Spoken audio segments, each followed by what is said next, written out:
You educate people. The other thing too is you help build relationships. I mean, because at the end of the day, and this happened with civil rights. There were a lot of people who were like, I don't like black people in my neighborhood. Why? Well, I don't know any of them. 30, 40 years later, everyone has an African American friend. I don't care if you're even in the remote town in Kentucky. Chances are, and even if you don't have an African American friend, you at least have an African American pop symbol that you love. You buy the records of 50 Cent, whoever. You have some sort of connection with the African American world.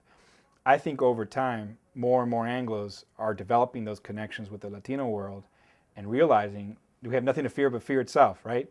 That, once they have these relationships, this is the debate right now. Do we change people's minds with boycotts? Do we change people's minds with putting more bodies on the street with protests? Or do we change people's minds by facilitating more relationships with the very people they fear? I'm personally torn. I can see we didn't get civil rights by just facilitating relationships. We didn't get we didn't get civil rights through a lot of group hugging. We got civil rights because we took it to the streets and a lot of innocent people were put in prison. Is that the route we have to go with the struggle? I'm saying as a last cause, as the last means. To me, we have a ways to go before we have to take it to that level. We may have to.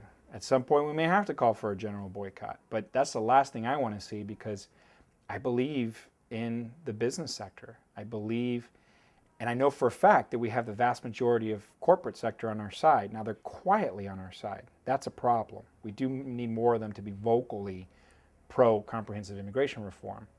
They're scared that to become too out front on this issue could have a negative repercussion on their ability to sell to the mainstream Americans. Goldman Sachs put out a report recently that says if you don't have a significant number of Latinos either in your corporation or if you're not marketing to the Latino consumer, you're not going to continue to exist in about 15, 20 years. So the financial sector gets it. Alan Greenspan said if we don't continue to bring in large numbers of immigrants, we're going to have this huge divide in the number of boomers that are retiring and the lack of the supply of labor to replace that. So we know that. How do we get that into the consciousness of the average American, let's say in the city of Herndon? Well, make sure they know that they at least have all the facts before they vote. And B, let's do more to engage them, I would say socially, politically, religiously, whatever it takes. Let's do more to reach across the aisle and have relationships with folks that are, at least their heart is open to being convinced otherwise.